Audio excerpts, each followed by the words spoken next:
Dans un hôpital, on soigne bien sûr des patients, mais autour de ces patients, il y a plein d'appareils qui interagissent en fonction des pathologies. Par exemple, dans cet hôpital, il y a 5 à 6 000 appareils. Et c'est le rôle du service biomédical de s'occuper de l'entretien de ces machines et de maintenir les équipements médicaux dans des conditions optimales de fiabilité et de sécurité. Dans leur atelier, la radio est allumée. Il y a des câbles et des fils électriques partout. Des armoires remplies de pièces détachées et des machines qui testent d'autres machines. Tous les jours à l'hôpital, il peut y avoir des casses, des pannes. Alors les techniciens biomédicaux doivent intervenir en urgence, parfois en pleine salle d'opération, quand un respirateur ou un bistouri tombe en panne. Le service biomédical sauve toujours la situation et trouve toujours une solution pour que l'équipe médicale puisse se concentrer sur les soins à apporter aux patients. L'hôpital, c'est aussi un bâtiment avec des canalisations et des circuits électriques qui peuvent lâcher à tout moment. Ce sont des portes, des meubles qui sont endommagés avec le temps. Aviez-vous déjà pensé au fait qu'une douzaine de personnes équipées de visseuses et de foreuses étaient nécessaires uniquement pour les réparations quotidiennes ? Il s'agit du service technique de la maintenance des bâtiments, qui s'occupe des réparations et installations, de la plomberie à l'électricité, en passant par la menuiserie. Toute la journée, ils courent à la rescousse des fuites et des pannes de toutes sortes. Leur chef, que vous allez entendre, dit de ces ouvriers qu'ils doivent être polyvalents, polis et vaillants, et il s'assure que l'ambiance reste blagueuse dans son équipe. Il a des anecdotes de camaraderie plein les poches. Mais parfois, quand la tension monte, il réunit son équipe et chacun vide son sac jusqu'à ce que l'on se serre la main. Lui-même doit garder son calme, même si la tâche est immense et que les incidents techniques peuvent avoir de lourdes conséquences. Car c'est une très grande responsabilité de devoir maintenir le bâtiment et les équipements hospitaliers fonctionnels. Et les techniciens doivent toujours intervenir avec rapidité, calme et bonne humeur pour faire face au stress de la situation. Vous écoutez Battement, un podcast qui pulse au rythme du cœur hospitalier. Épisode 7, la maintenance des bâtiments et le service biomédical.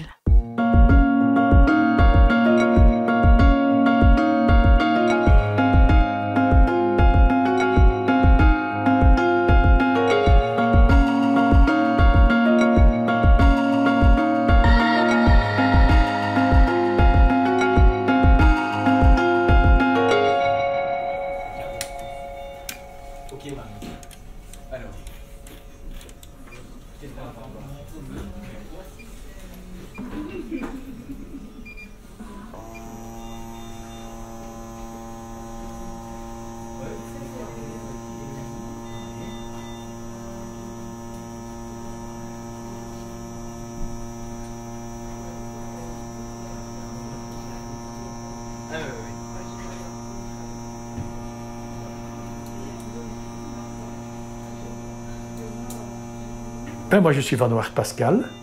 Je suis né le 1 de 3 en 60. J'ai 62 ans donc. Et ma profession, c'est plombier, zingueur, chauffagiste, ardoisier.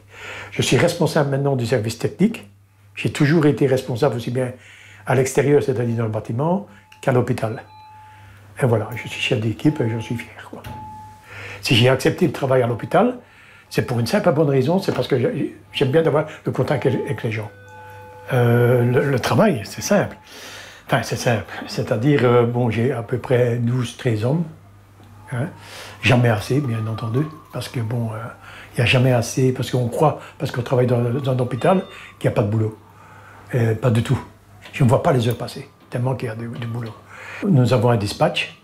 Les personnes qui travaillent ici envoient des mails, c'est-à-dire, ça s'appelle des bons de travail. Comme quoi, voilà, par exemple, il y a une fuite, il n'y a pas d'oxygène, il n'y a pas... Enfin, c'est vaste, hein, c'est très vaste. Donc ça va de l'électricité à la plomberie, chauffage, menuiserie, fenêtres, store, et j'en passe, quoi. Des portes, etc., etc. C'est énorme, énorme. Alors là, bon, du fait que je suis responsable, je dispatche aux hommes que j'ai pour aller sur le site et dire, voilà, ils ont l'endroit exact pour y aller, ils voient la responsable de l'unité, et voilà, ils montrent ce qui va et ce qui ne va pas, et on répare si on sait, etc. Si ça ne fonctionne pas, ils m'en font part sur le bon de travail et je fais intervenir les sociétés extérieures, quoi. Qui là, je demande une offre, etc., etc. C'est le travail est énorme, quoi. Ça, c'est un petit aperçu, hein, parce que quand il y a une fuite et tout ça, c'est pas... Les gens ne peuvent pas s'imaginer le travail, encore une fois, parce que... Et la responsabilité. Ça, c'est... Voilà, mais ce qu'il faut faire ça avec le sourire et bien s'entendre avec tout le monde. Ça, c'est primordial pour l'hôpital. Ouais, il faut créer un groupe. Le groupe, il doit s'entendre. Il ne faut pas dire, oui, moi, je ne sais pas faire ça, ou je... Non, on apprend.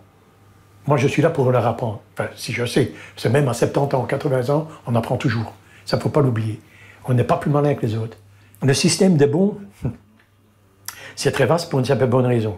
Les demandes qui viennent de toutes les unités, mais quand je dis, ici, donc, on a 2 hôpitaux à s'occuper, vous avez une fuite, ça vient, on fait tout, quoi. Tout. Quand on a une fuite au bord, on a cours, pour ne pas qu'il soit tout seul, on va voir, on part à 4, on court dans les couloirs, on va vite voir si c'est une catastrophe ou pas, parce que les gens, des fois, quand ils font des bons, c'est urgent. Mais quand c'est urgent, on regarde, on y va, mais ça, vous apprenez ça sur place, hein. On sait bien que c'est pas urgent. Ça, on commence à avoir l'habitude, quoi. Les demandes, ça va dans tout. Il manque, je sais pas moi, des WC bouchés, des débouchages et tout ça. Ça, bon, c'est peut-être le travail le plus ingrat qu'ils ont à faire. Mais j'ai tout, des combinaisons. Enfin, on est outillés, question comme des professionnels, hein. Franchement, on a l'outillage qu'il faut. Et puis, si ça ne va pas, on appelle une société extérieure. Parce que des fois, ça ne fonctionne pas. Parce que nous avons des problèmes en tuyauterie et tout ça. Ici, je dois avoir tous les plans des bâtiments et tout ça. Pourquoi? Parce que on fait de la prévention. J'aimerais bien faire de la prévention, mais c'est très difficile de faire de la prévention. Pourquoi? Parce qu'on n'a pas le temps. De un, parce qu'on a tous les bons. Des bons, on en a à peu près 40 à 45 par jour. Mais les gens ne s'imaginent pas ce que c'est. C'est énorme. Parce qu'un bon peut durer 5 minutes, comme ça peut durer une demi-journée ou une journée entière. Donc, tout dépend de l'intervention qu'on a à faire. Mais le plus important, c'est que, bon, on parvienne, par exemple, il n'y a plus d'électricité, plus d'ampoule, il fait noir, la salle d'op ne fonctionne pas parce qu'il manque un plomb, enfin, les plombs ont sauté, donc on doit vite courir. On est toujours en stress, hein, faut pas croire. Hein. Ah, mais ça peut arriver. Pourquoi? Parce que dans la cuisine, par exemple, des salles d'op, je dis bien une cuisine, mais ils ont mis un appareil que vous ne pouvez pas, comme un grille-pain ou une bouilloire à eau, mais ils ont fait sauter les plombs. Mais c'est sécurisé, il y a des batteries et tout ça. Quand je dis en salle d'op, il y a une sécurité qui est mise. Hein. Nous avons des batteries et tout ça qui prend le relais. Hein. Donc c'est vrai, comme vous dites, il ne peut pas tomber en panne. Hein. Ça, c'est sûr. Mais en lumière, oui. Excusez-moi. Oui, Michel. Plein d'eau, Michel? Attends, je vais te mettre sur le haut-parleur, excuse-moi. Parce que... Parking visiteur. Vous m'entendez? Michel? Oui. Parking visiteur, c'est ça? Parking visiteur, il y a le tuyau d'un dévidoir qui était complètement déroulé et qui circule là le long du parking. Mais je n'en sais pas plus, on est venu me... Oui, d'accord, mais ce tuyau-là, il est dans les groupes des frigos? Il est dans le fond, là, oui, apparemment, où il y a de la machinerie, ouais. Oui, c'est pour refroidir, ok. C'est normal qu'il y a plein de flotte par terre? Non, c'est pas normal, c'est peut-être un disconnecteur qui a sauté. Écoute, je vais envoyer quelqu'un ou j'irai moi-même, ça va? Ok, ouais, parfait. Merci, Michel. Ouais. Voilà. Ça arrive souvent, ça? Oh, tout le temps. Hein. C'est tout le temps, parce qu'il y a des gens qui vont chipoter des fois. On retrouve des fois un étage sans robinet, parce qu'ils ont tout démonté. L'intérieur des chats, c'est volé. Ah oui, ça c'est des anecdotes, hein. Ah oui. Mais il faut être dedans pour le voir. Une personne doit être dans l'hôpital. Si je vous racontais ça à l'extérieur, c'est pas vrai, quoi.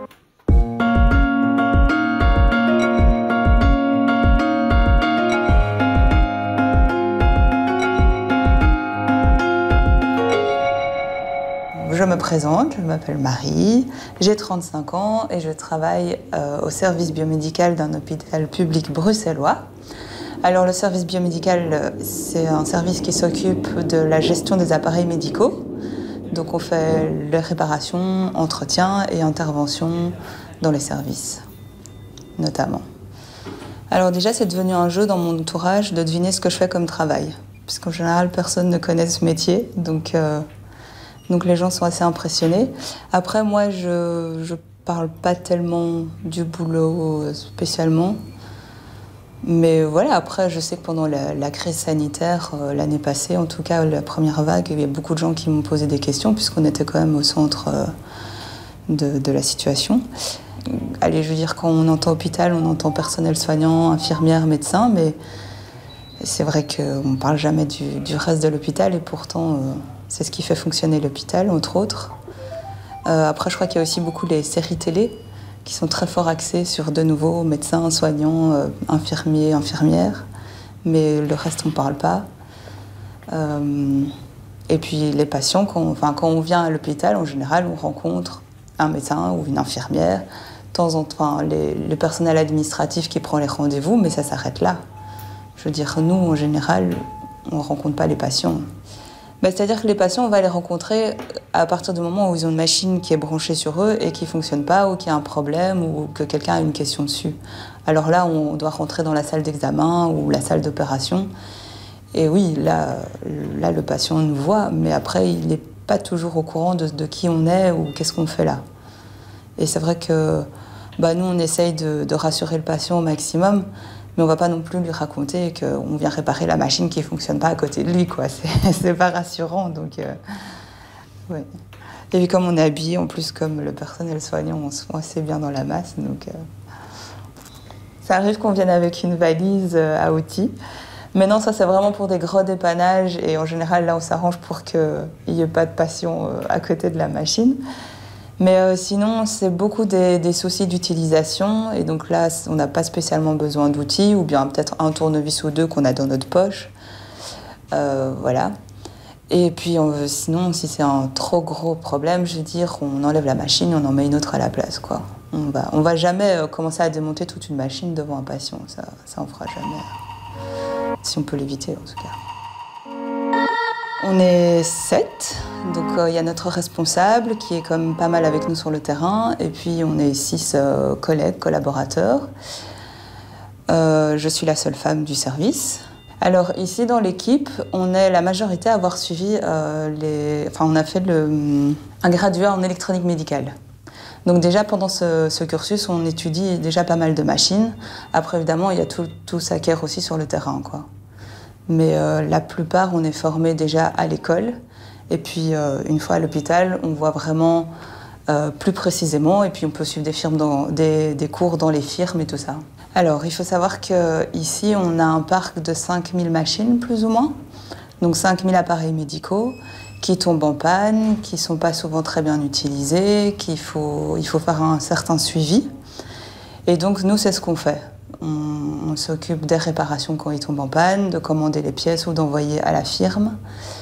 On s'occupe des entretiens qu'on fait nous-mêmes ou on fait venir les firmes. On s'occupe du suivi, de savoir quand l'appareil a été acheté et tout ce qu'on fait dessus. Et puis on s'occupe aussi d'intervenir dans les services quand ils ont un problème avec un appareil mais qui ne peut pas être déplacé ou qui est carrément sur un patient. On intervient aussi. Voilà.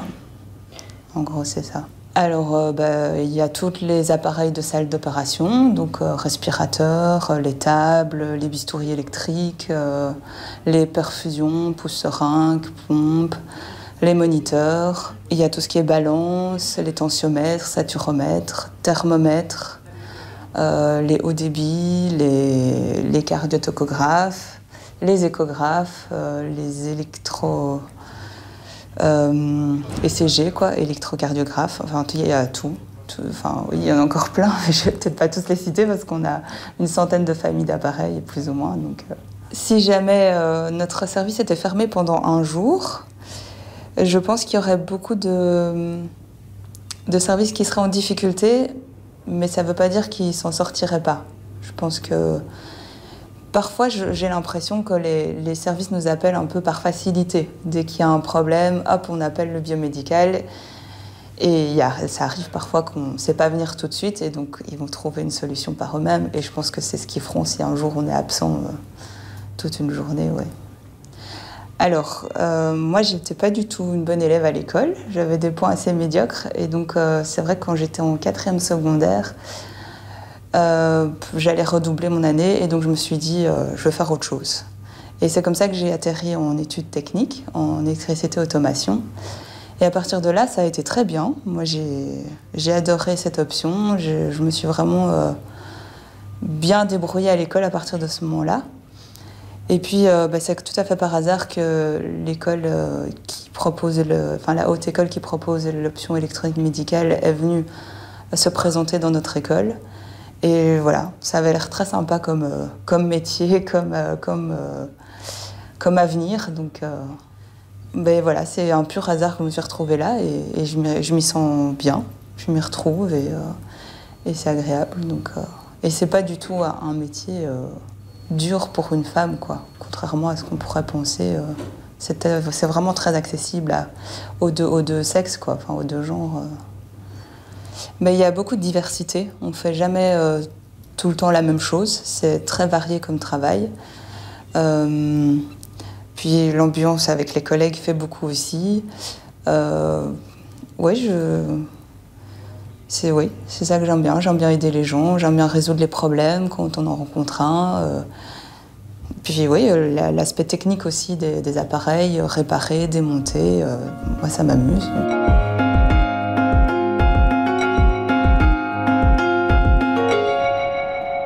Voilà, moi je m'appelle Benjamin Merveille. Ça fait une petite dizaine d'années que je travaille comme biotechnicien dans un hôpital. Nous, on considère qu'on n'a pas de contact avec le patient et c'est sûr, on ne va pas faire un acte sur un patient. Mais d'un autre côté, on travaille sur des appareils qui sont connectés au patient.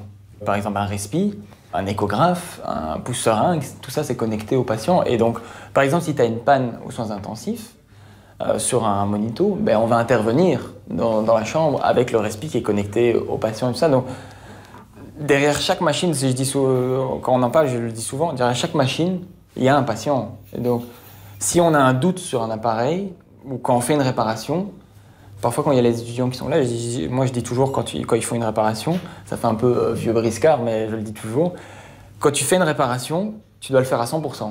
Tu n'as pas le droit à 60% ou 70%. On ne peut pas rendre un appareil avec le boîtier pas bien mis, toi. Ou qu'il y a un boîtier qui est cassé. Si le boîtier est cassé, il faut changer. Et il faut que l'appareil revienne à 100%. S'il est arrivé à 70% de ses capacités, il doit repartir à 100%. Parce que justement, derrière chaque appareil, tu as un patient. Et il y a un risque d'un courant de fuite, de malfonctionnement. Et donc c'est un devoir de rendre des machines dans le meilleur état possible. Et, quand, par exemple, tu galères sur un appareil, parce que parfois les appareils sont compliqués, moi, parfois, je dis aux étudiants, tu reprends demain, mais là, tu vas faire n'importe quoi, reprends demain ou dans quelques heures, tu te poses, et quand tu le remets, il faut qu'il soit nickel. Par exemple, il faut quand tu le refermes, ça se referme nickel, qu'il n'y ait pas un espace ou un truc ou quoi que ce soit, comme si c'était la firme qui s'en était occupée, quoi. On fait toute une batterie de tests une fois que ça repart. Que ce soit la plus petite machine, par exemple une pompe de perfusion, tu vas mal la calibrer, le débit, enfin le médicament que tu perfuses, c'est pas le bon volume que le patient va recevoir. Et donc parfois ça peut engendrer des grosses complications. Par exemple un tensiomètre, s'il n'est pas bien calibré, tu vas avoir un patient qui est hypotendu ou hypertendu. En fonction de ça, le médecin il va faire un traitement. Mais en fait, peut-être que le patient n'avait pas besoin, tu vois, de ça, parce qu'il n'était pas hypotendu. Lui, par exemple, le réchauffeur de plasma, comment tu vérifies que ça chauffe? Tu regardes que... Ici, on met une sonde de température de notre côté pour vérifier que la température est correcte, avec un testeur de température. Et ça, là, en fait, ça t'as un... C'est un respi. Oui, non, mais j'ai un testeur aussi, hein. Ça c'est un ballon de test. Ouais, c'est ça, c'est comme si c'était un poumon. C'est comme si c'était mon patient, avec la confiance et la résistance, comme si c'était une cage thoracique. Et là, on a un testeur en plus qui peut vérifier les débits, que tu peux mettre entre ceci et le ballon. Et ça, par exemple, il n'y a plus de respi dans tout l'hôpital, il pourrait être utilisé pour de vrai ou pas? Celui-là, c'est un respi de réserve, ouais. Ouais, c'est ça, il pourrait être utilisé. Il peut être utilisé. Celui-là, il est en réparation. Ça, c'est un petit respi qu'on utilise en néonat. Là-bas derrière, c'est un respi des soins intensifs. Je ne sais pas s'il y a plus de machines en termes de... Parce que des tensiomètres, il y en a depuis assez longtemps. Des monitos, c'est souvent les mêmes machines qui reviennent. Mais par contre, tout ce qui est mise en réseau dossier patient, C'est ça qui pour moi, est en train de se développer actuellement. Et ça améliore, bien sûr, ça améliore le suivi patient parce que tu peux avoir différents médecins qui peuvent avoir accès aux infos du patient et qui peuvent donner leur expertise par rapport à un cas. Mais d'un autre côté, tu as une charge administrative qui est en train d'exploser avec pas de renforcement à côté. Et donc, il faut avoir, je pense, cette balance de se dire, OK, l'informatisation des patients, c'est important, mais aussi le rôle de base, c'est soigner le patient. Enfin, il y a un moment donné, il n'y a rien à faire. Tu vas dire, c'est pas grave, j'encoderai pas. Mais bon, si tu n'encodes pas, les infos passent pas. Et des fois, je pense que quand tu discutes avec des infirmiers ou des médecins, ils sont là pendant 1 heure pour faire toute l'admin. Le nombre de choses qu'ils doivent faire pour juste faire un petit acte, parfois c'est démentiel, quoi. Et donc là, il faut quand même avoir une balance. OK, c'est bien l'informatisation, mais pourquoi pas alors revenir à la feuille de papier et ça va beaucoup plus vite. Et donc voilà. Mais par contre, en termes de technologie, ouais, les appareils évoluent, mais c'est plus au niveau de l'informatisation que ça évolue. Parce que, par exemple, sur un respi, les modes ventilatoires, ça reste la même chose. Sur un monito, tu vas prendre un monito des années 80-90, tu vas retrouver les mêmes paramètres. Après, c'est sûr, tu vas avoir des capteurs qui vont être différents, la précision va être améliorée. Parce que justement, avant, on te faisait un monito 1 mètre sur 1 mètre, avec un tube cathodique énorme. Maintenant, tout est avec des écrans plats et tout ça. La qualité est meilleure. Mais en soi, je ne pense pas qu'il y a plus d'appareils qu'avant. Donc voilà.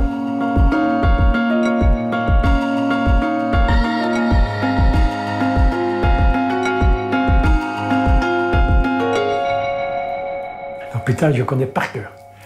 Parce que là, je vous dis, je suis plus 94 ici. Donc là, je peux faire une visite guidée les yeux fermés. D'ailleurs, même des gens qui sont là me demandent, me téléphonent pour dire « Pascal, c'est où là ?» Parce que bon, je connais quoi. Moi, le plus beau étage ici, c'est le 611. C'est la néonatale. Ça, c'est pour les petits bébés, hein, c'est pour les prématurés, tout ça, c'est magnifique. Quoi. Ça, c'est... Pourquoi? Parce que je suis fier, parce que c'est moi qui l'ai fait. Non, sérieux. Parce qu'avec tous les nouveaux-nés et tout ça, puis ils sauvent beaucoup de personnes. L'étage que je n'aime pas du tout, l'unité que je n'aime pas du tout y aller, c'est les soins intensifs. C'est-à-dire au 607 ABC. Là, ce n'est pas des chambres, mais c'est des box ouverts. Quand vous y allez, vous ou mes hommes, ben, vous voyez le patient avec à l'agonie, déjà, hein, et ils ont déjà sauvé beaucoup de patients. Là. Donc voilà, il n'y a pas longtemps que j'y suis allé, donc, pour moi.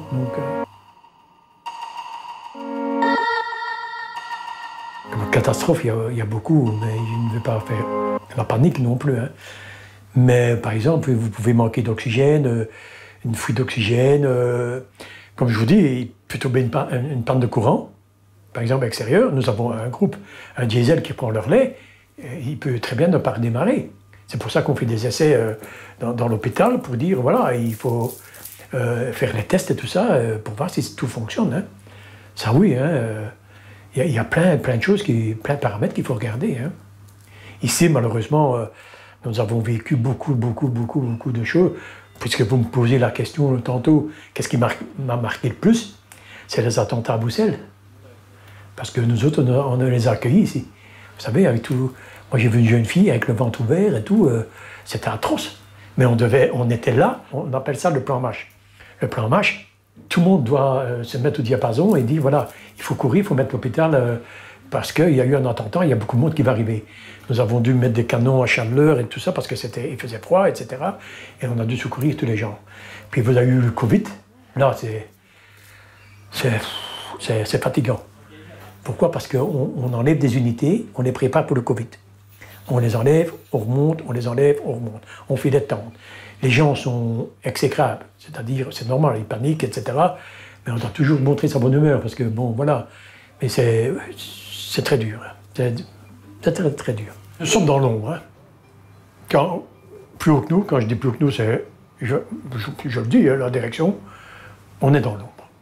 Ça, nous autres, on n'est pas valorisés pour ça. Mais c'est pour ça que je vous dis, je dois motiver mes hommes et je suis là pour ça, quoi. Parce que on ne voit pas ce qu'on fait. C'est pour ça que j'aimerais bien organiser, ça sera une première hein, ici à l'hôpital, j'aimerais bien faire une porte ouverte. Non, ce que je veux dire, c'est que bon, on pleure pour avoir des locaux et tout ça, mais on n'est pas entendu, quoi. Ça, c'est vraiment triste. Et je crois que c'est un peu partout comme ça. Hein. Il n'y a pas que nous. Hein. C'est partout dans les hôpitaux. Je pense que on doit améliorer les choses de ce côté-là. C'est pas maintenant. Hein, nous avons un local qui se trouve au moins à côté du biomédical. Et comment ce magasin-là, j'ai un homme qui travaille dedans. Il faut bien vous dire que nos bureaux, je dis bien nos bureaux, le magasin, tout ça, nous n'avons pas de fenêtres. Donc nous n'avons que des murs en béton. Et ça depuis des années. Donc c'est très bon pour le moral, ça. Ça c'est voilà. Donc, et alors, dans ce magasin-là, donc, nous avons le stock de la plomberie, boulons, etc., vis, de tout, quoi, des machines et tout ça. Et c'est le foutoir. Je ne le cache pas. Donc, parce que moi, j'aimerais bien ranger tout ça. Mais bon, les vestiaires des vêtements sont là. Moi, je dois mettre les outils dedans. On ne sait pas se retourner parce qu'on n'a pas de place. On n'a pas de place. Ça, c'est triste. Ben, voilà. Ah, les outils, oui. Moi, quand j'ai repris l'équipe ici, je leur ai acheté des nouveaux chariots pour ne pas qu'ils portent. Enfin, ils ont tout. Hein. Ça, je dois dire, l'hôpital a acheté, à ma demande, l'outillage pour les hommes. C'est-à-dire, chacun a sa foreuse, a son outillage personnel. Donc, je trouve que ça, c'est déjà plus valorisant pour eux et ils sont contents.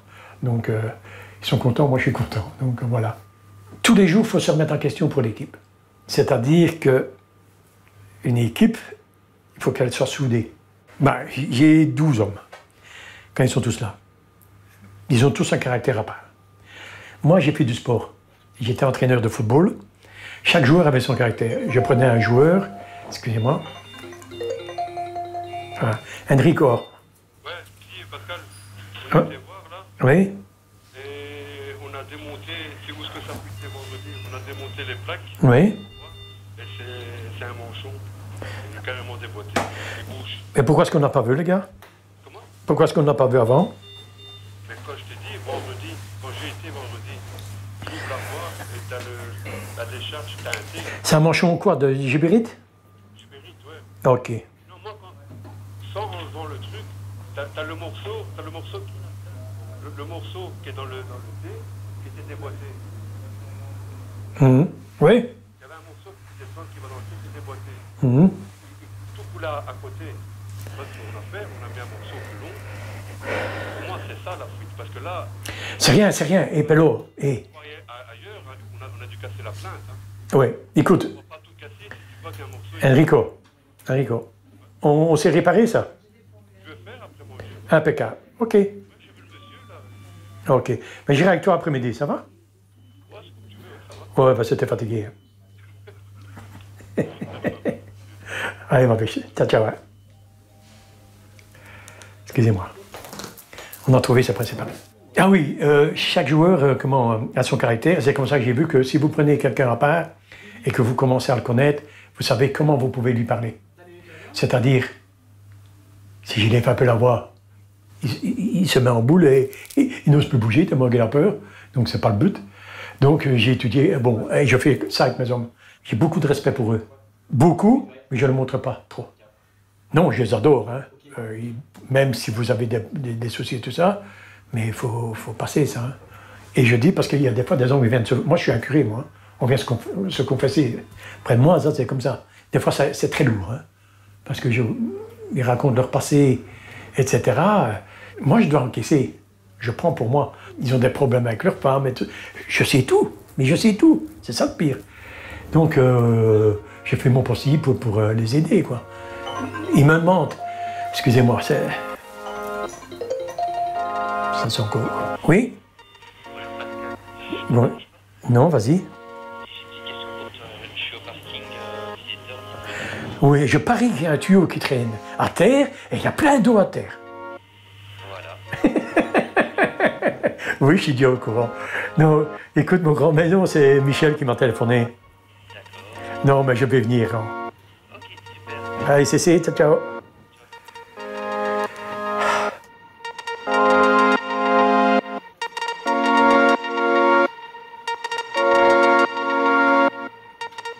Donc nous, biomédicaux, techniciens biomédicaux, nous allons partout dans l'hôpital, mais c'est vrai que les gens viennent rarement chez nous.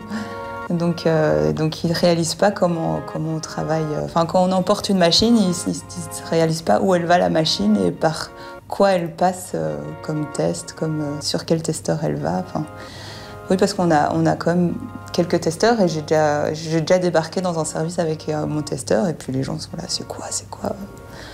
Et voilà, c'est vrai qu'ils ne réalisent pas du tout qu'on a des outils, On a des testeurs qui vont en fait représenter un patient, donc ils vont simuler tous les signes vitaux des patients, parce qu'on ne peut pas tout tester sur nous-mêmes. Donc ça nous permet de tester une tension artérielle ou un ECG ou tous ces genres de choses. On a un testeur de sécurité électrique, puisque chaque appareil est soumis à un test électrique annuellement pour mesurer les courants de fuite et vérifier que tout ça est dans les normes, justement. On a des testeurs de bistouri, puisque ça délivre quand même un courant électrique qu'il faut mesurer et vérifier que ce soit dans les normes aussi. On a un testeur de respirateur qui nous permet de vérifier les débits, les pressions délivrées par l'appareil. On a un testeur de cardiotocographe donc pour les monitorings des mamans, qui permettent de simuler des contractions ou un rythme cardiaque du bébé. On a un testeur qui permet aussi de faire tout ce qui est perfusion, de mesurer les débits et pressions qui sortent des pompes à perfusion et des pousse-seringues. Et puis on a des protocoles de test voilà, c'est ça qu'on fait une grande partie de notre boulot, c'est de prendre chaque appareil et de le tester, de vérifier qu'il est bien dans les normes au niveau des valeurs. Et si c'est pas le cas, alors on ne le renvoie pas au service, parce que ça peut être trop dangereux, quoi. Alors, comment les autres métiers de l'hôpital nous voient? Je crois que parfois on se fait passer pour des MacGyver. On a des solutions à tout. Je veux dire, même le service technique vient chez nous parfois avec il y a ça, comment on peut réparer ça et tout ça. Enfin, oui, et voilà, ça fait partie de notre philosophie. On essaye de faire le maximum pour réparer et aider les gens. Donc, je crois qu'il faut beaucoup de patience, déjà pour... voilà, il y a tellement de machines dans l'hôpital que c'est impossible de tout connaître pour nous. Donc parfois, on se retrouve devant une machine qu'on ne connaît pas.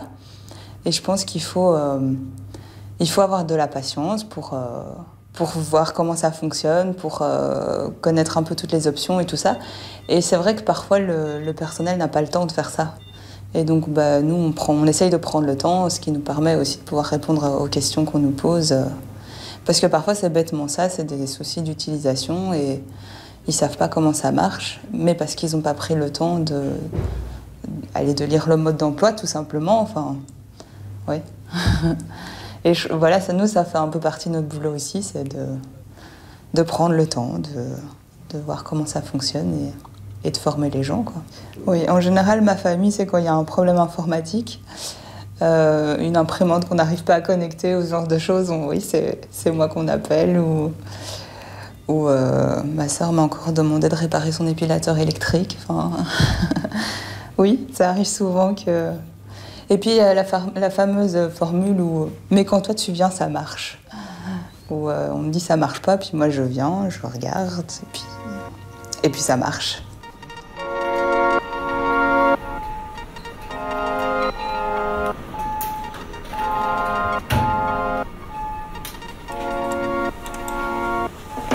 Ça, c'est pour tester quoi? Tout ce qui est test électrique de l'appareil.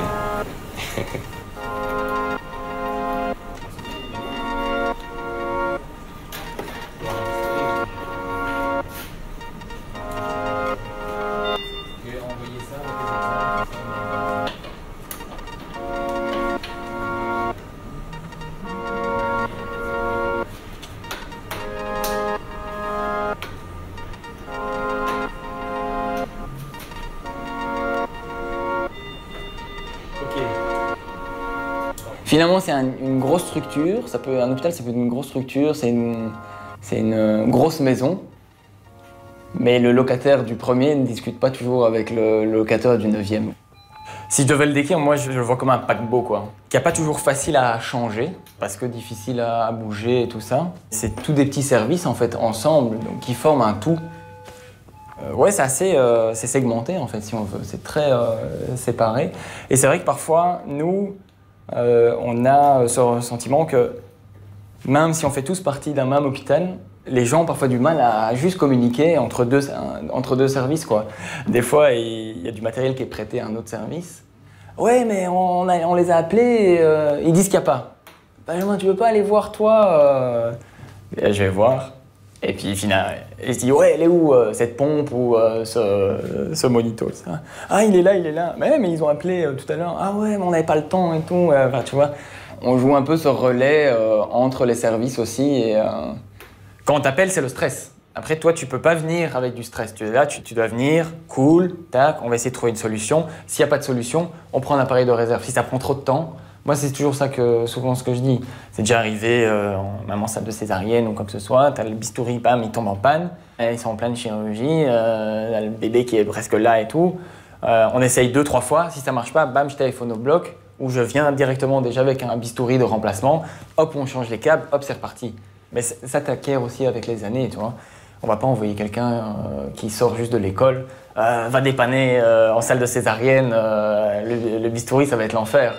Ou t'as une panne sur un respi, avoir une bonne résistance au stress aussi, parce que t'es là au bloc, t'as le souffle du chirurgien dans ton cou et il veut que ça fonctionne, ou t'as même parfois des situations, allez, j'ai été en gastro, t'as une colonne avec l'endoscope, tout ça éteint d'un coup, tu vois.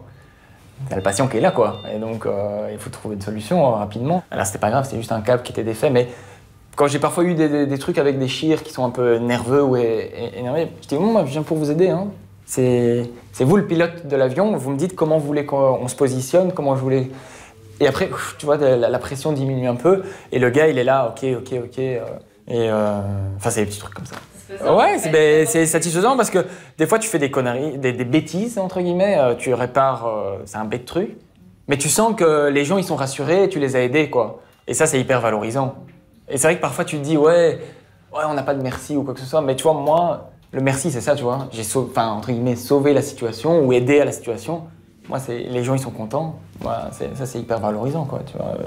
Et tu dis ok, l'opération va continuer, le truc, le cardio-toco il va fonctionner, il va être vu en centrale. Tu vois, des petits trucs comme ça qui parfois c'est juste des petits réglages qui n'ont pas été bien faits ou même un câble qui a été défait, mais encore une fois, tu vois, les infirmiers, les médecins, ils sont là pour soigner les patients. Tu vois, tu peux pas leur demander d'être en même temps technicien et en même temps infirmier, tu vois. Et donc, nous, parfois, ils disent « Ah, c'était juste ça !» Mais ouais, mais bon, nous, on vient avec le mindset technique. Eux, ils ont la vue médicale, quoi. Et c'est hyper important. C'est ça qu'ils doivent avoir. Et il y a déjà tellement de trucs à penser, à faire et tout. Et donc, il n'y a pas juste de petits trucs, tu vois. Tout a son importance. Même pour n'importe quelle petite réparation, ou grosse réparation, ou réparation stressante, pas stressante, t'as toujours ce truc, merci. Et ça, c'est... Enfin, même s'il y a pas, la personne ne va pas t'envoyer un mail ou t'envoyer des chocolats ou dire t'es un type formidable et tout ça, t'as juste ce sentiment-là, tu dis, ok, voilà, ça c'est hyper enrichissant. Enfin, comme moi, ça m'enrichit, toi. Tu participes, encore une fois, indirectement au bon fonctionnement et à la bonne énergie. Et il faut que la situation dans laquelle tu travailles, en tout cas, il faut mettre les infirmiers et les médecins dans des conditions positives. Parce que c'est en étant positif, je pense que les ondes positives sont mises aux patients aussi. Et par exemple, en gastro, quand j'étais à Tonto, il y avait une situation de stress et le patient, en plus c'était par la bouche qu'on mettait l'endoscope, il faut qu'il soit très calme et tout ça. Et là, le patient il a stressé parce que les infirmières étaient stressés, ils tournaient autour de la truc, ils ne trouvaient pas directement. Quand je suis arrivé, bam, ok, c'est bon monsieur, ça fonctionne, ne vous inquiétez pas. Et tu vois le patient, ok, il s'est relâché, tout ça. Le facteur stress, il faut essayer justement que s'il y a une panne, de le faire disparaître le plus rapidement possible. Et puis voilà.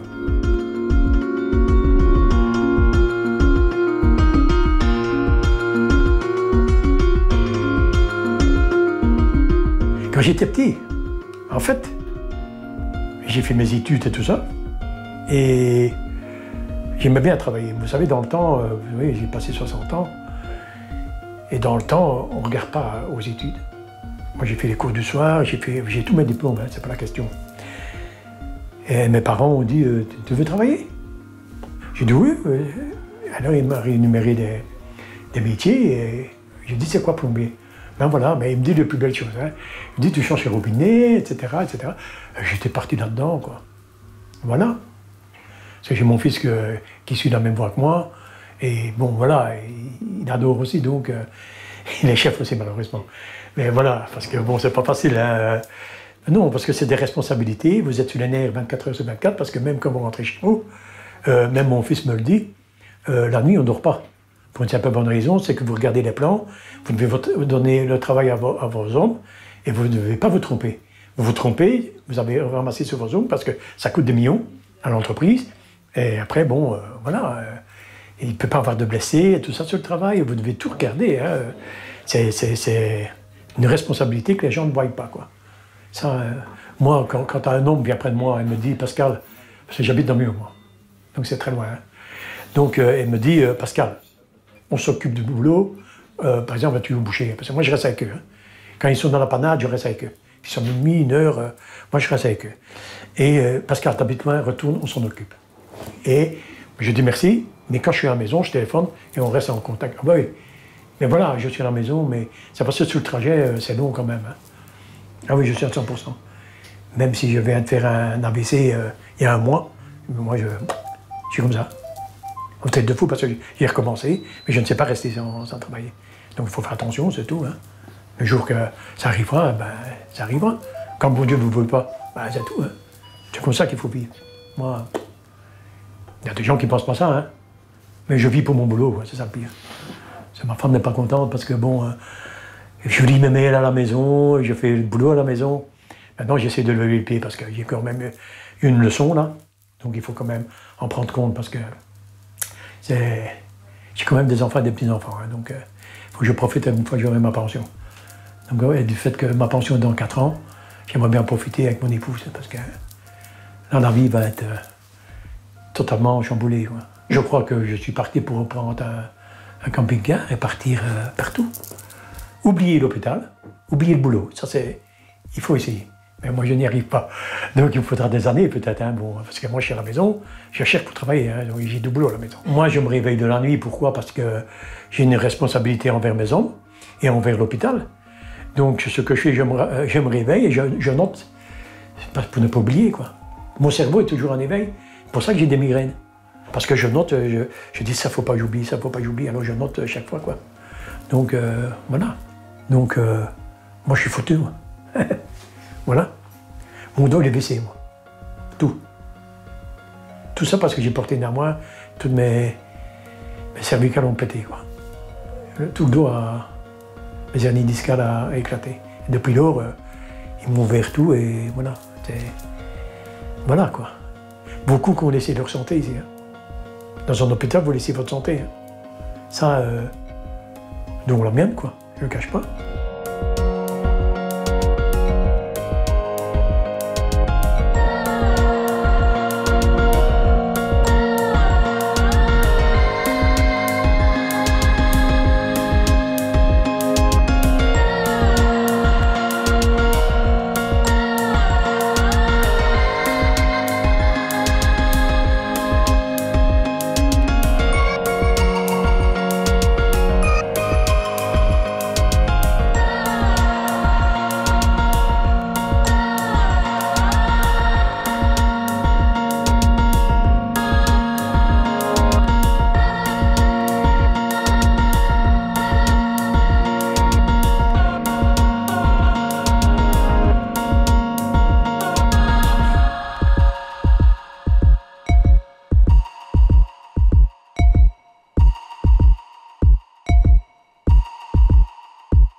Vous venez d'écouter le 7e épisode de Battement, un podcast réalisé par Anna Gali et Adèle Feige.